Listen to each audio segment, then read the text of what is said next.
Hey everyone, it's Sandy Biaschetti with Lodestone People Consulting, and we're doing another little episode of our Lodestone lineup. And as you probably know, if you've been following, tens of you have, I know, that usually Jenna Beltramo hosts these, and we realized we never get to ask Jenna the question. So I'm going to be the host today. So let me introduce you once again to Jenna Beltramo, who's on our data analytics team and much, much more. So Jenna, welcome to Lodestone Lineup. Thank you. It's exciting. How am I doing? Am I doing okay as you? Yes, okay. So far, so good. So I want to ask you the questions you've been asking us. And so tell me about your favorite service to provide and why. Okay, well, everybody at Lodestone and probably friends who are going to listen to this video are probably expecting me to say data science projects, but I think I'll probably shock everyone and say if I had to pick one service that's my favorite, I would say leadership essentials training is actually my favorite. Love it. Yes. Okay. And so maybe that? Well, okay, so maybe part of the reason for that is because maybe like my learning process and helping to kind of develop it. Because obviously like a big thing at Lodestone is we're all about, research based best practices, data informed decisions and things like that. And obviously like all of that went into the design of like leadership essentials training. But in that process, I personally really realized that there is a place for intuition as well in all of that.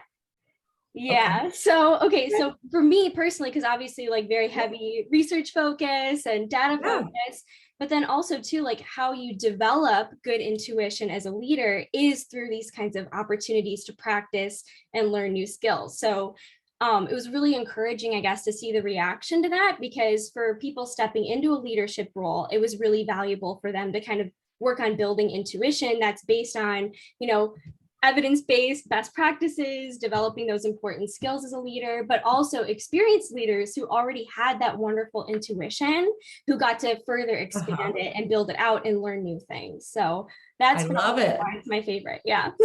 I love it. Is that foreshadowing at all of your answer to your second question, or is it something totally different that you wish you had learned earlier in life? Oh, no. Okay, so I'm probably going to embarrass myself a bit with my answer to this question, but okay, so it honestly took me until grad school to realize and like fully appreciate the value and importance of rest.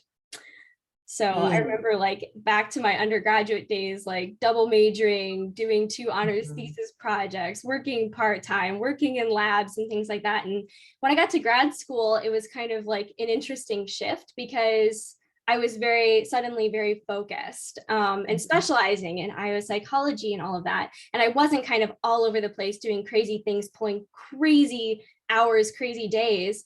But also I realized like the level and like the cognitive demand was a little bit higher. So I found myself like, especially in like those stats classes, like hitting a mental wall where I literally could not process anymore or problem solve anymore. And so I realized like going and actually eating lunch, imagine that, or going on a walk with a friend in my cohort was everything I needed to kind of hit my reset button. And I'd come back to the work fully refreshed, and suddenly it was easier and I was actually more productive. So rest actually does feed productivity. And that was a big realization for me. And I wish I had learned that earlier, because I think I would have saved myself a lot of heartache, It's so good and so true, right? You're going to save other people time. And the thing is, like, we know that from research, right? We know synapses need time to connect. And if we take some time away, but there's something about living it that is maybe a little bit different. So I'm glad you learned it already, actually. Yeah, one big thing we research is like psychological detachment. And so it's like literally practicing what you preach, like resting, psychologically detaching from your work is actually good for productivity and well-being. Awesome. Look, and research tips too. Now, you have gotten to work with several organizations in the time that you've been here. Tell me a mistake you commonly see in the workplace, whether there or in, some other place. Yes. Okay. So I would say probably the biggest mistake that I've seen is not taking enough time or any time sometimes to reflect both on failures and success. And that's one thing I love, because we always do that here at Lodestone. Like we talk about, oh, that went really well. How do we keep that going in the future? Or, things like that. And I think also that's like encouraging for people too, when you're not just, it's more common, I think, for people to reflect on failures, like how do we make sure that never happens again, versus also reflecting on success, I think is motivating for people in a lot of ways. And encouraging. It's not just like, oh, we're done with that, on to the next thing. So yeah, that's a good one. Thanks. Okay, so now for the fun one that you asked all of us. What's your favorite movie and why? Okay, so like everybody else, how do you pick just one favorite? Yeah. If I had to pick one, I think I would pick, it's actually a Disney movie. It's called Meet the Robinsons. It's a little quirky, a little weird, but it always makes me feel good. And I just think there's so many wonderful messages packed into this kids movie. Like one of the key messages is keep moving forward, which I think does kind of actually tie into my previous answer about, not getting stuck in the past, not getting hung up on failure, actually in a lot of ways celebrating failure, because it means you're doing the right thing, you're doing the work, and you're striving for success or trying to be innovative or do something wonderful. And so I think like it really does showcase like your dreams should be big, and they should almost kind of scare you how big they are, and you shouldn't be, set back by failures or live in the past, but keep moving forward and focusing on that future success.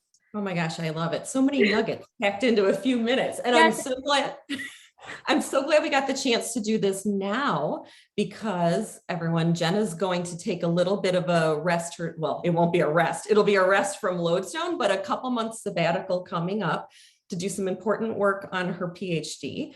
And then we'll see Jenna back here in the fall. So we'll probably pick up, I don't think I want to keep hosting this. We'll probably pick up Lodestone Lineup again in the fall. So thanks for joining us today, and for all the rest of them. And Jenna, good luck on comprehensive exams.